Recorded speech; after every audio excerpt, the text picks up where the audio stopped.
Hola, ¿qué tal? Bienvenidos a True Crime, la huella del crimen. Hoy vamos a hablar de un caso durísimo y del que probablemente, aunque os sorprenda a muchos, no hayáis oído hablar. A mí al menos me ha sorprendido y yo, que me gustan todos estos temas, no lo había escuchado nunca.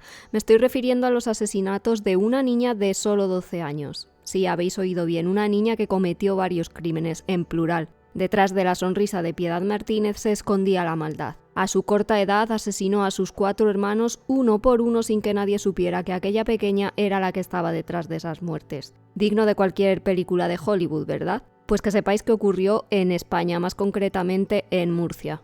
Viajamos hasta el año 1965. Para entender un poco más este caso hay que poner en contexto la situación que vivía España entonces. El país experimentaba una etapa de transformación social y económica después de las dificultades de la posguerra. Franco estaba entonces en el poder y Murcia, lugar en el que tuvieron lugar los crímenes de Piedad Martínez, siendo una región agrícola, se esforzaba por recuperarse de los estragos de la guerra civil. Buscaba adaptarse a la modernización impulsada por el régimen.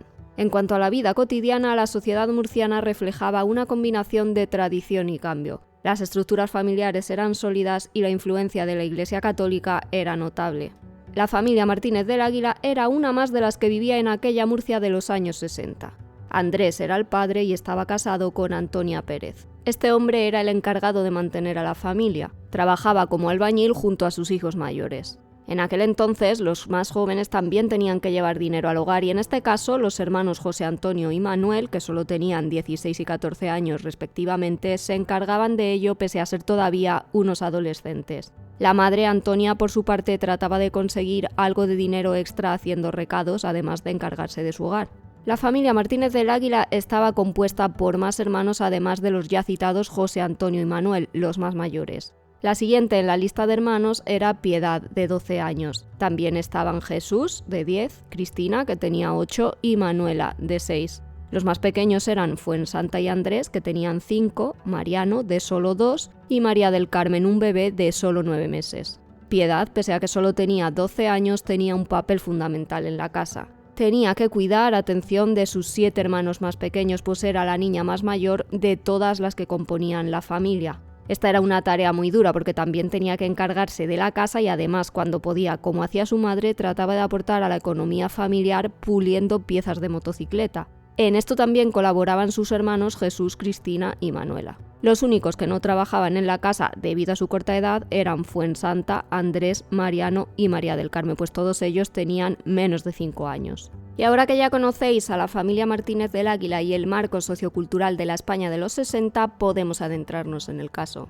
Esta terrible historia arranca un 4 de diciembre de 1965. Ese día perdía la vida la bebé de solo 9 meses, María del Carmen.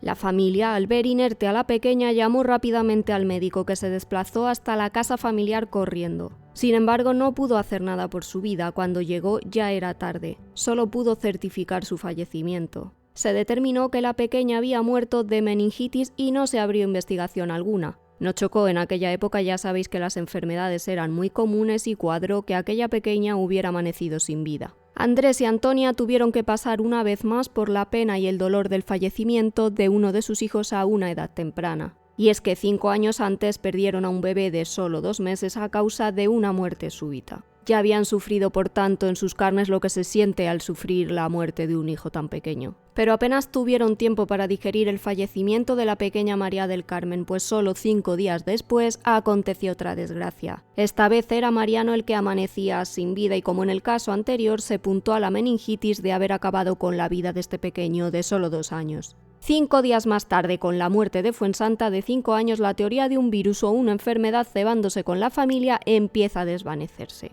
El médico en esta ocasión se negó a firmar el acta de defunción y mandó el informe a los juzgados contando lo que pasaba en la familia Martínez del Águila, que había perdido ya a 3 de sus miembros en apenas unos días. Mientras, los medios empezaron a hablar de una posible enfermedad altamente contagiosa que se estaba llevando uno por uno a los hijos más pequeños de Andrés y Antonia. Los vecinos, alarmados porque esto pudiera ser verdad, evitaban a toda costa encontrarse con ningún miembro de la familia por temor a infectarse. Todos los miembros de la familia fueron ingresados en el Hospital Provincial de Murcia. Los expertos querían saber si efectivamente estaban enfermos, pero todos los análisis estaban bien y en consecuencia fueron dados de alta. El 4 de enero de 1966, justo un mes después de que falleciera María del Carmen, muere Andrés, de 5 años. Curiosamente, los 4 pequeños tenían los mismos síntomas: manchas rojas, fiebre alta, desmayos y convulsiones. Con este último fallecimiento, las dudas en torno a la familia crecieron hasta el punto de que se pidió exhumar los cuerpos para obtener muestras y poder mandarlas al anatómico forense. Finalmente encontraron la causa de la muerte de los 4 niños y nada tenía que ver con ninguna bacteria ni con ningún virus. Y es que se halló en sus cuerpos diclorodifeniltriclor y cianuro potásico. Se sospechó en un primer momento que los padres podrían estar detrás de la muerte de sus hijos. Sin embargo, un policía terminó dándose de bruces con la verdad. La angelical Piedad, la hermana de 12 años, era la mano negra que se escondía detrás de estas horribles muertes. Este agente se percató de que en todos los casos ella había sido la última que había visto con vida a sus hermanos, lo que le hizo sospechar. El policía se llevó a la niña a un bar. Él allí se pidió un café y le pidió a la chica un vaso de leche. Cuando vio que Piedad al fin estaba relajada y en confianza, el policía se sacó del bolsillo cianuro que llevaba en una bolsa. Amagó con echárselo en el vaso y en ese momento Piedad le cogió la mano con mala cara y le dijo que aquello era veneno. El agente, lejos de parar, siguió insistiendo a Piedad para que probara la leche con el cianuro. Quería ponerla al límite.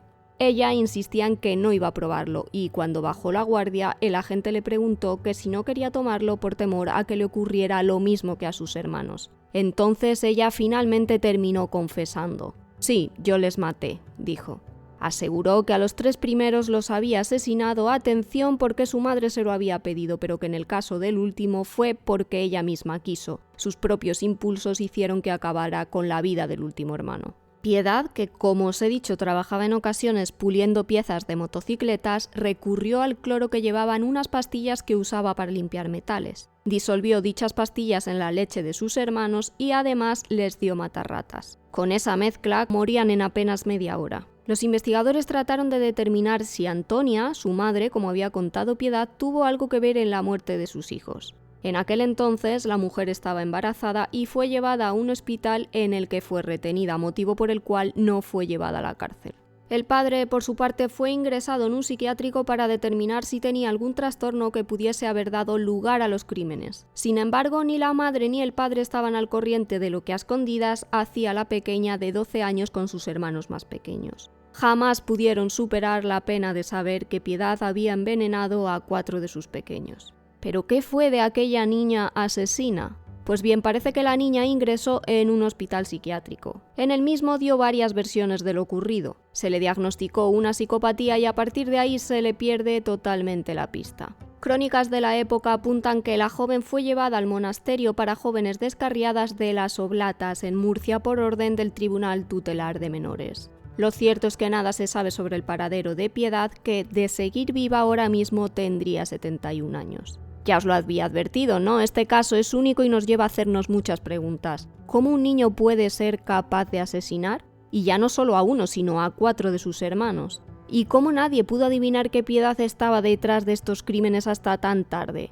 Y por otro lado, para los que cuestionen si los psicópatas nacen o se hacen, aquí queda claro que al menos en esta ocasión ese instinto asesino de Piedad venía dentro de ella desde una edad bien temprana. Y dejadme que os haga una reflexión personal de este caso, porque a mí personalmente lo que más me ha llamado la atención es que, más allá del hecho de que Piedad fuera una niña cuando asesinó en serie a sus hermanos, es la ausencia de noticias relativas a esta pequeña, y no me refiero a la cobertura que los medios le dieron en su día, porque el caso se cubrió cuando saltó la noticia por medios como La Verdad de Murcia, de donde me he documentado para poder hacer este episodio del podcast. Pero pasado el tiempo terminó perdiendo toda relevancia y se quedó en un cajón. A día de hoy, como os he dicho, desconocemos qué fue de Piedad, si se internó en un convento o si sigue viva a día de hoy. Es todo un misterio.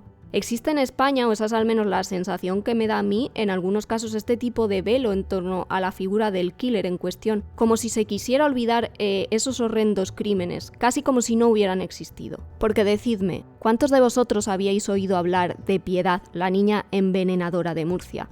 Choca, por ejemplo, si lo comparamos con cómo abordan los crímenes en Estados Unidos, sin ir más lejos. Allí hay muchísima experiencia en estos casos y al menos es la impresión que me da a mí, repito. Se tiene muchísimo más seguimiento sobre la vida de los asesinos, sobre los casos, y seguramente allí hubieran hecho 10.000 reportajes sobre este caso y aquí en España no sabíamos que teníamos esta figura de una niña que acabó con la vida de 4 hermanos, dejando, atención, entre ellos 5 días de diferencia. Un caso sumamente interesante, desconocido y que mezcla temas tan apasionantes como pueden ser la psicopatía, la niñez y el crimen. Poco se sabe sobre los motivos que llevaron a Piedad a asesinar, pues como os he comentado dio varias versiones sobre lo ocurrido. ¿Pudo ser porque eran una carga sus hermanos para una niña tan pequeña? Recordemos que tenía que encargarse de ellos además de su hogar. Nunca lo sabremos. O sí, claro está, porque puede ser que Piedad siga viva y quiera arrojar luz sobre estos hechos casi 60 años después. Todo un misterio de la criminología española del que muchos desconocíamos.